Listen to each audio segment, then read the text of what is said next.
Is the art still shaping our reality?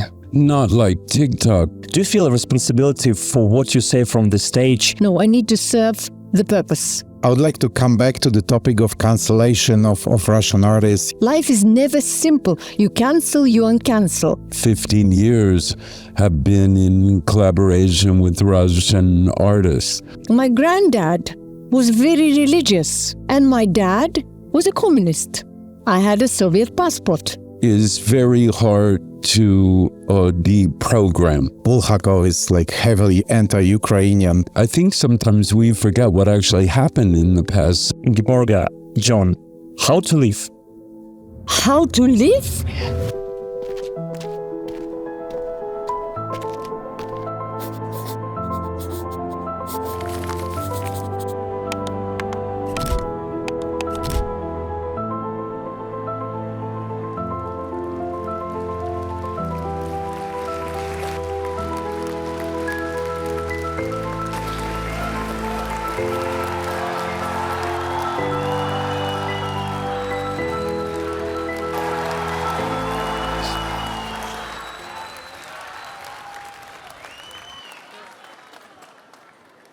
So, and my first question will be to John, actually to you.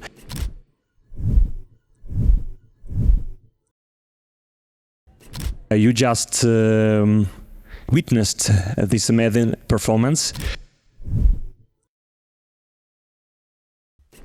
What are your impressions? I've known Inga for decades.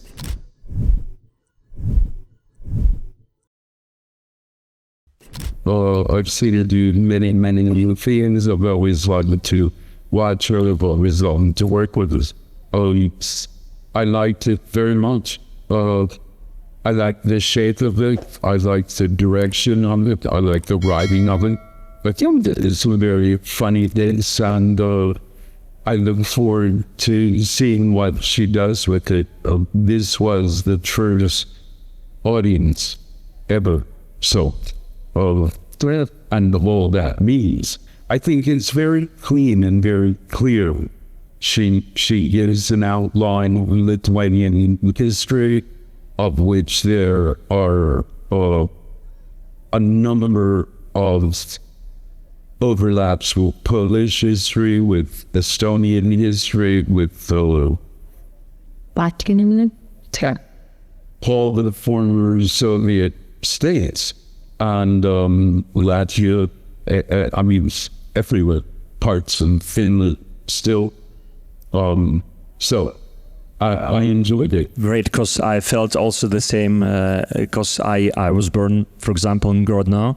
It's on the border with Poland, and Grodno is also was all the time the place that was under the USSR, let's say, regime. Then it was again Poland, before it was Poland, and so on. And for me, it's also very interesting topic to feel, you know, because I feel the similar things in your story, you know, that are touching me. Yes, and Ingeborga, actually, I have a question for you. You know, like how it's happened that exactly at this period of your life you decided to tell this story? Why now? No, I decided to tell it quite a while ago, and there was I developed it, and then I performed it, but then it changed, and I was rewriting it, and eventually that's how it came. And here is another friend of mine, Roman Dolzhansky, who helped me a lot with this, but I don't know where she is. We also with this play. And also, Roman is the dramaturg of a play that we are going to perform in Porum the day after tomorrow in the festival. And that's another reason we are in Poland. And it's called In the Solitude of Cotton Fields. And we've been touring with that show. Directed by Timofey Kulявin. Yes, directed by Timofey Kulявin. And okay, that's nice topic also to discuss. Can you share some also thoughts why this? How do you feel this project of Timofey actually? What does it mean for you? that was also a long development because Roman suggested the play. We looked at it, then we rehearsed during pandemic on Zoom, and we worked on the play itself, cutting, doing the translation, and then Timofey, he said, here is the set.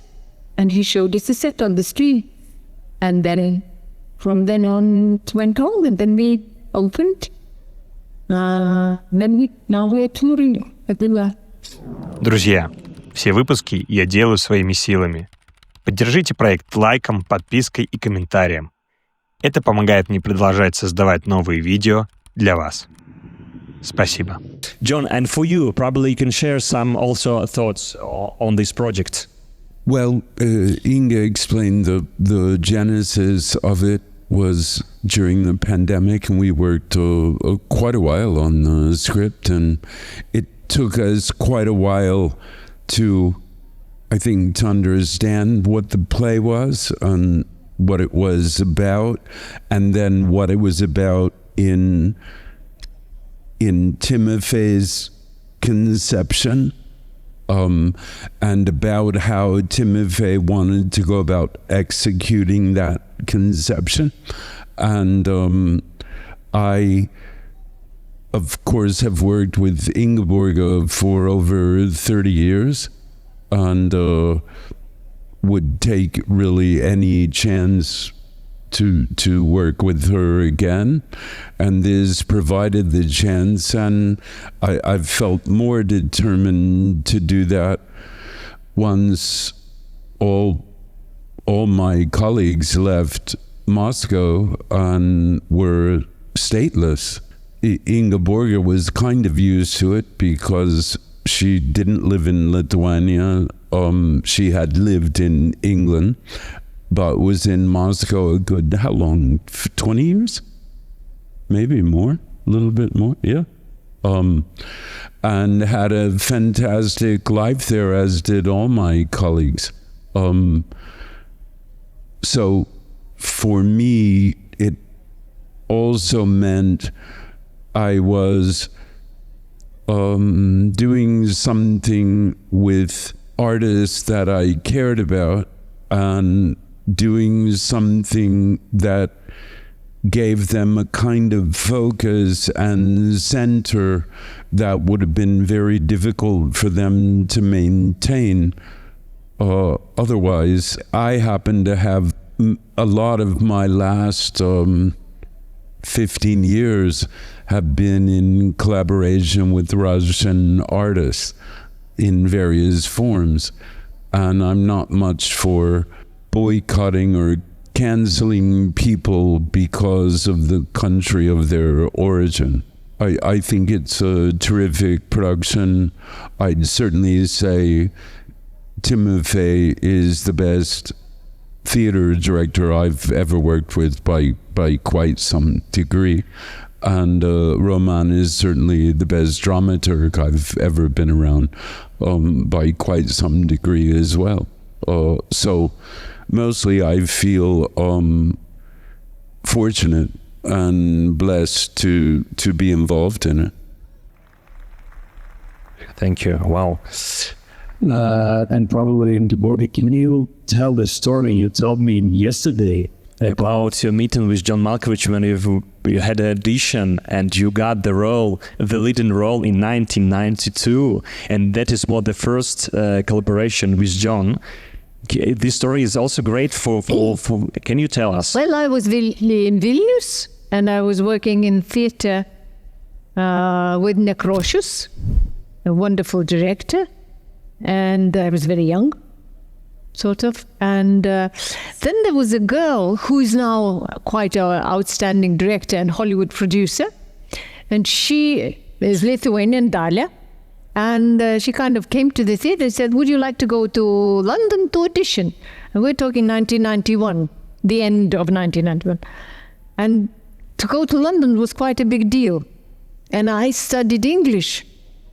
And I liked English, but of course I've never been to London. So I said, oh, of course I'll go to London. I will never get the part, but I will go to London. And so we flew via Moscow to London, and then I met the director. And from the meeting of the director, I thought he was wearing wonderful sports shoes, like sneakers. They were very cool. And then I met everybody, John, the director, and John was wearing a beret. See how concentrated I was. And then we read, and then I went, and John said to me, "Terrific, thank you." And I came out, and it was Neil Street in Covent Garden. And there was a shop, and I went to the shop and I said to the guy, "Could you tell me, please, is terrific good or bad?" And he said, "Very good." So then I flew all the way via Moscow to Vilnius, and I was performing in Nekrošiš's show. And during the interval, they called me, and it was Simon. Simon Stokes. Simon Stokes, who was the director of that play, and said, "Well, you've got the part. We don't know which one yet. We're deciding, but you got the part. So from then on, go." And that's it. And we went to Chicago, where we rehearsed, and then we went to London. And that's more or less it. And when I read with John, and I came out, and they said, so, how was it? I said, "Well, it's impossible to read badly with John. You just read and that's it." And that's how we started working. And then John was directing a play in Chicago based on a novel by Don DeLillo. And I went to do it. And then 30 years now later, we are here.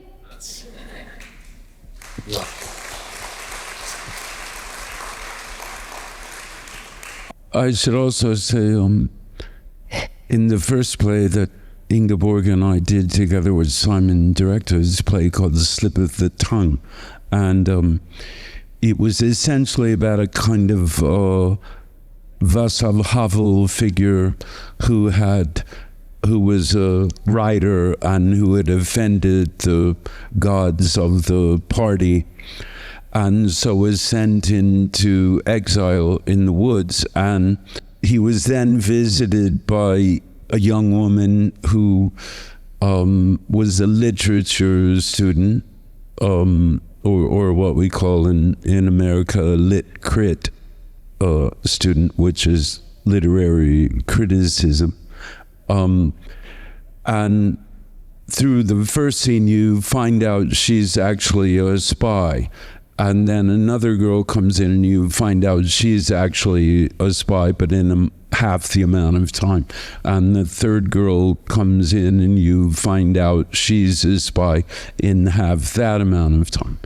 And then the fourth girl comes in to ask him to come back to the city because the wall has fallen. So it was a play with a lot of potential, but I didn't really see how we would do it with one English speaker who's American and 4 English speakers who are English girls, and or women from the UK.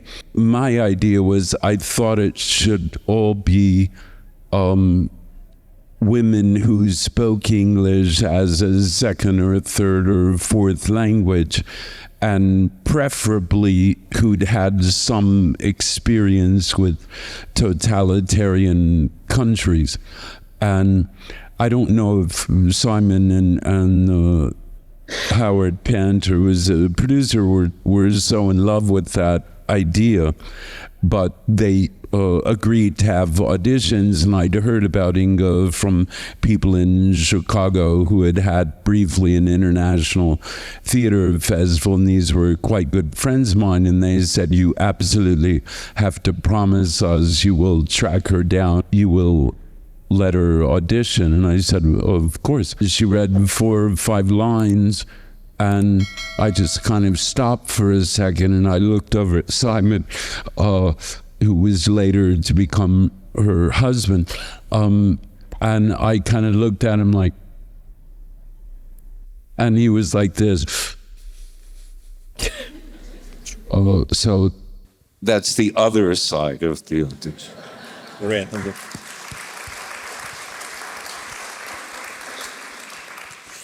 Okay, let's zoom out a bit. You know, I have probably a little bit philosophical question for both of you. Can we? You realize we're actors. Yeah. That is why actually, you know, for me interesting to ask you this question. Do you think that art nowadays can somehow shape the reality? I mean, can it influence the society? Can it influence the, let's say, the life of people today, yeah? Because we see what is going on all around the world. We see the art, also Ingeborga's, your performance is really very important too, and it shows the historical moment that I think somehow repeating all the time, you know, like I do in the history of humanity. But my question is that is the art still shaping our reality? Oh. Not like TikTok, but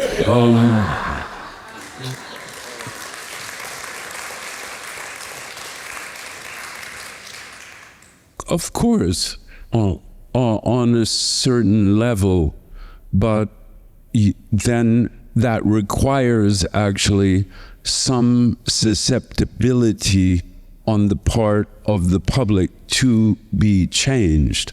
A public that is constantly drowned in media, in conflict, in ideology, and often in violence, is very hard to deprogram. Humans are much more interesting than that, and humans, we, are enough to study. That's enough. The other things are much less important, I think, than they're viewed. They're also often quite murderous. Watching Inge's piece, I don't think I knew she had ancestors killed by Bolsheviks. Of course, being Ukrainian on one side, that, and I'm sure being a kulak, so-called, explains that quite easily. But I think sometimes we forget what actually happened in the past century and what the body count was. That was a big body count. The biggest ever, by a long shot. That's part of history, but it should be a lesson about ideology as a kind of guide to live by at all times, I would say. And so can art change people? Yeah, I mean, in a certain way, but you have to be able to change yourself. Art can present the human cost of things. Everything has a cost, whether that be ideology or patriotism or religion or what have you. There is a cost, always. Art can express that cost. It can define that cost. And really, great art can make you feel the cost, make you pay the cost. I don't think it's easy because it's not a great time for attention spans. It's not a great time for reflection, sincere, honest reflection. It's not a great time for the to let the length or the depth of a story evolve. That's just the way it is. But yeah, I think it can.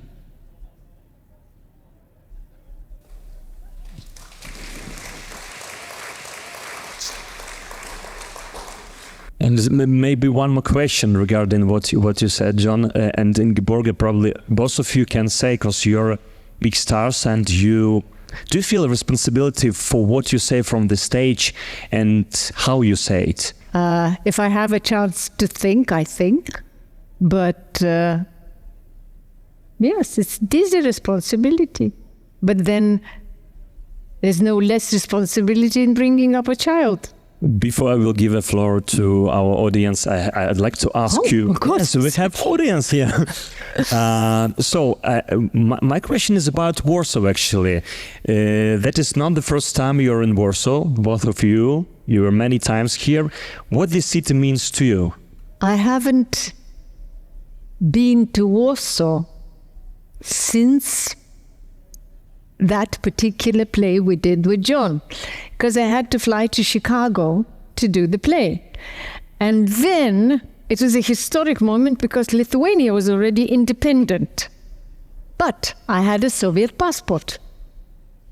And I was supposed to get a visa in Warsaw. And not only in Grodno, they wanted to take me off the train.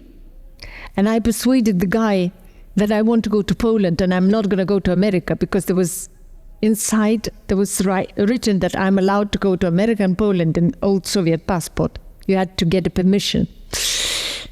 And then I arrived to Poland and I thought, well, that's it. I'm going to the embassy. I come to the embassy and there's a big square. And I remember it was covered with slush because it was 30th of December. And I was walking and I come in and they go, what? Well, it'll take about 2 weeks. And I go, no, I fly the day after tomorrow. And they go, no, it's no way. I go, but I have a show. Don't care. So every 5 hours I would cross that square, and I don't know. I wish I would remember which square it was. Maybe the embassy is in the same place. I would go there and they say, go away, no, we don't have anything. And at night, the theater, together with John, will work on the visa. And finally, on the 31st of December, before the embassy closed, they said, yeah, have it. And I didn't see any of Warsaw. And I have to confess, I didn't see now. So I have to come back.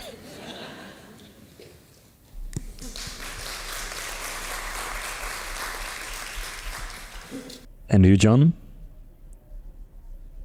I've spent a lot of time in Warsaw, most of it in surgery or rehab, because my knee doctor is here. And so I know Warsaw quite well. Today I made a slight improvement, I'd like to think, in Warsaw. I was walking down to the old square, and I guess this is a new thing, maybe a TikTok challenge, which is you get some young guys and you get on your electric trottinette scooter and you drive up very fast behind people, preferably old people, and you squeal on the brakes. Or you go directly at someone and squeal on the brakes. And as I was walking, I saw them and they were just dying, laughing together. One laughed so hard his trottinette fell over.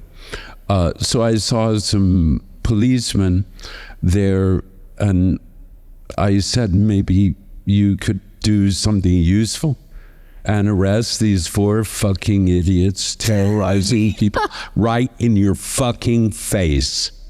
Okay? Thank you. Have a good day.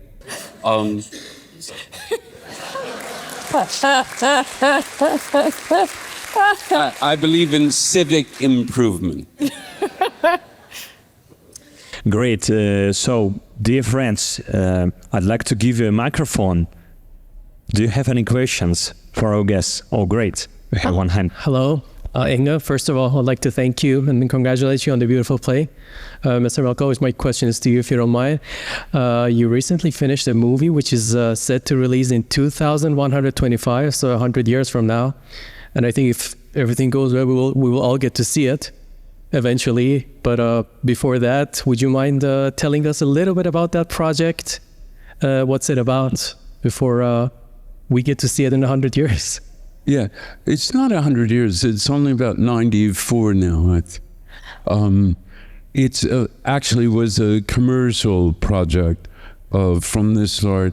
There is a kind of cognac that is made by the same company which is Remy Martin. And the family I happen to know. And they make a cognac called Louis XIII, which takes 100 years to make. So the majority of people, like the head of the cellar, et cetera, never lived to taste it.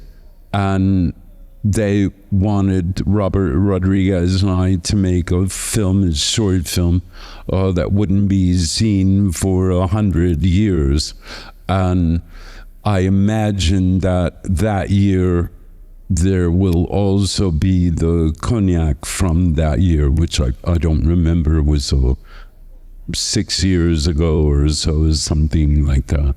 So that's the story of that film. I'm not allowed to say what it is or what it's about or anything. It's a reflection on what we're told may happen in the future. Interesting. Thank you so much. Bless. Thank you. Any more questions from the audience? Maybe about the performance. I don't mean the question to be too personal. Of course, you don't have to share all the information if you don't wish to. It's a question to both of you, each at a time. How do you cope with stress? I go to sleep or I breathe. I try to breathe. I read about it somewhere and I thought, well, they say it's very good to breathe. But usually what I do is I try to go to sleep, and I've learned over the years that I can lie down and tell myself go to sleep, and I do. Excellent. I don't know that I feel stress in the way that real people do. You're very lucky. Yeah, I am very lucky. So if I'm stressed, then there's something directly making me stress. So I say, please stop making me stress. Thank you. Hi, thank you. I would like to ask both of you, what kind of acting method do you use, if you use some? I don't. I think methods, whether it's Stanislavski, Boleslavski, Actors Studio, or Linkletter, the vocal method thing, whatever. I think it's best if you retain the child in you, really. And that allows you to believe or makes you okay with pretending to believe. And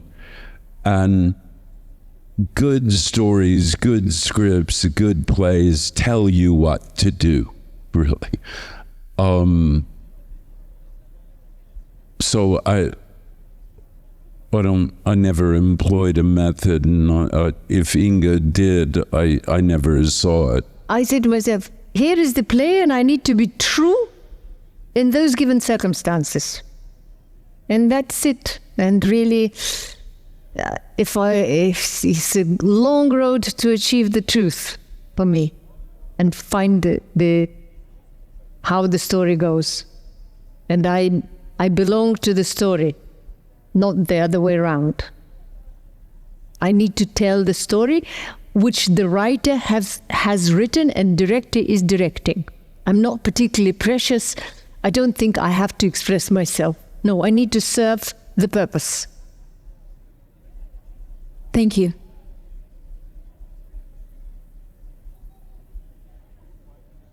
I stole the microphone, sorry. So I have a question for Inga. Yeah. How don't you cry? I mean, your performance was stunning and it was so personal. And I'm born in Belarus, very close to Lithuania. So thank you for Lithuanian language. That is like so about my childhood and very close to Poland. So the story of my grandparents is very close to yours.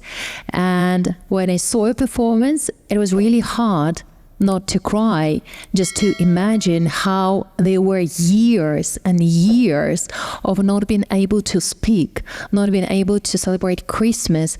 And since it's so personal to you, how can you not cry when you perform? Simon doesn't let me.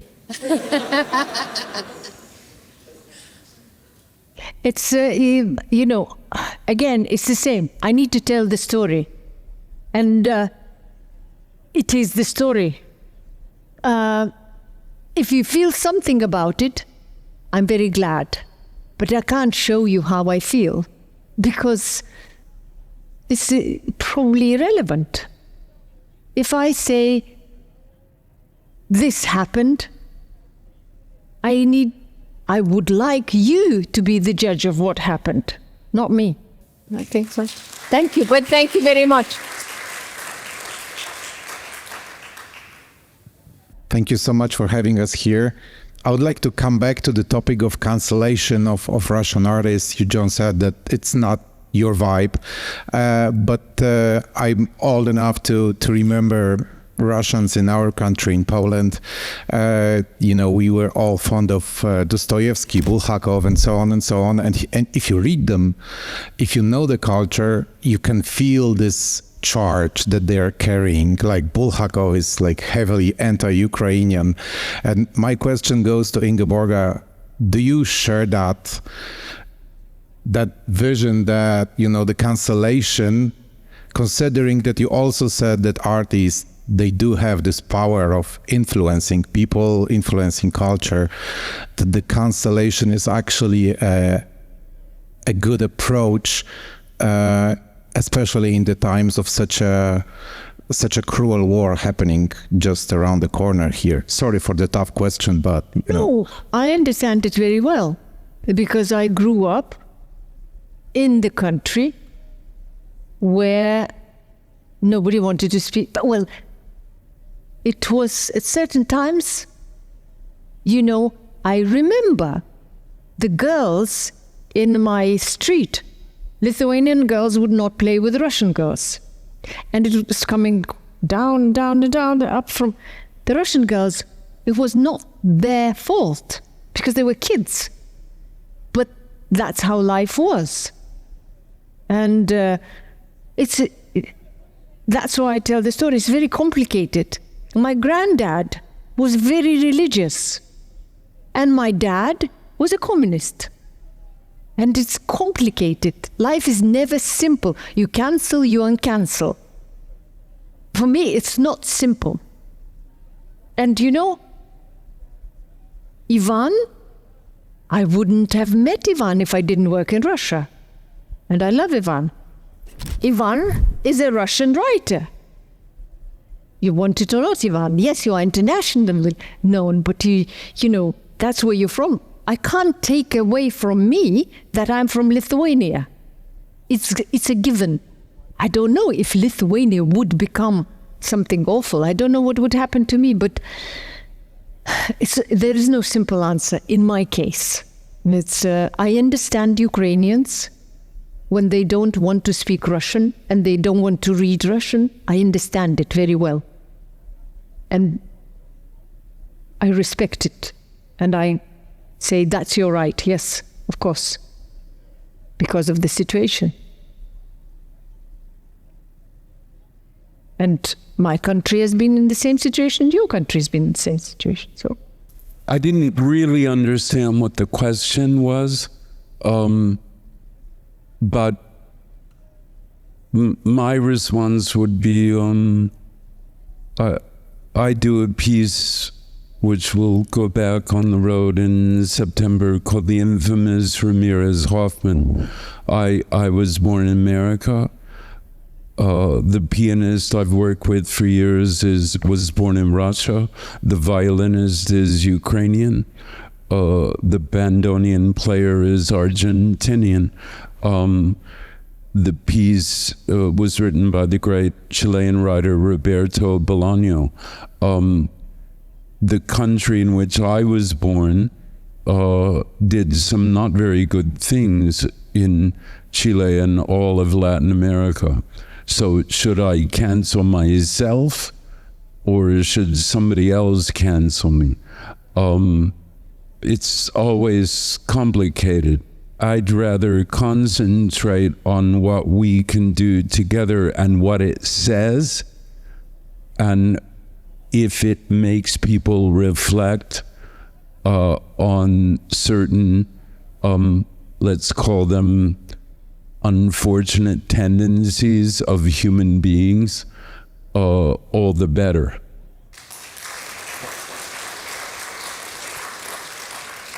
Я прошу прощения, что вопрос будет по-русски, потому что мой английский ужасен. Переведу. Ваши лучшие партнеры на сцене и экране, 2-3 имени, только не называйте друг друга, пожалуйста.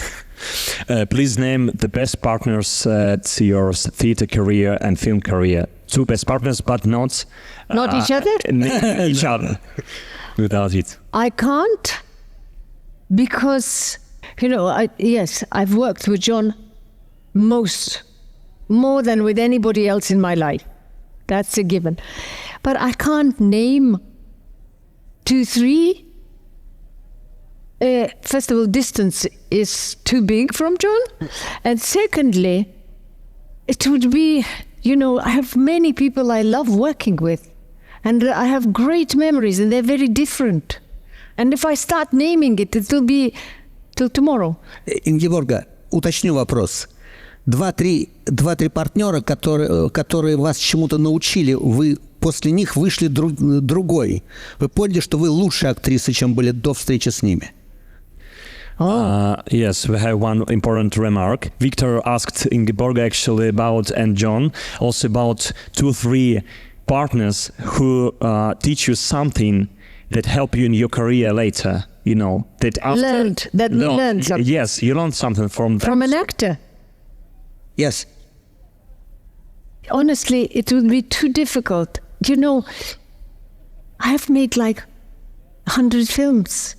So I met so many good people. And I did quite a few. And John made it even more. So I've learned a lot from Necrocious, of course. I've learned a lot from Simon. A lot. I've learned a lot from Kulabin. I've learned a lot from a lot.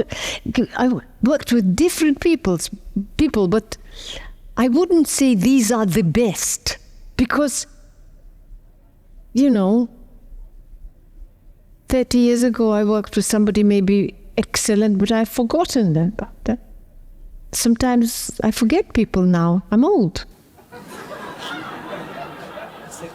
Yeah, I would agree with Ingeborga. I mean, I'd like to think that a majority of the time I learn something from most people I work with, even if it was just never work with those people again.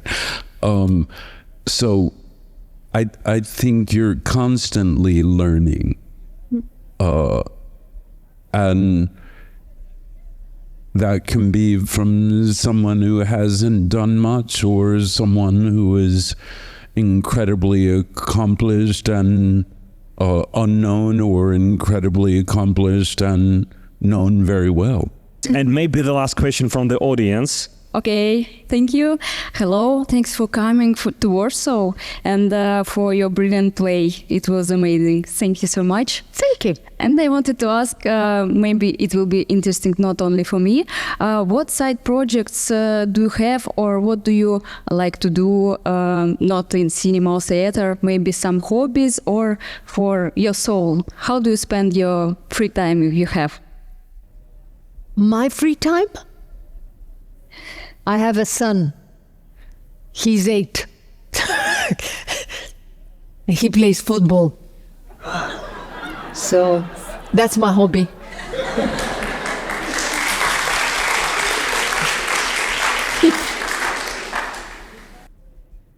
I have a granddaughter and she's 3.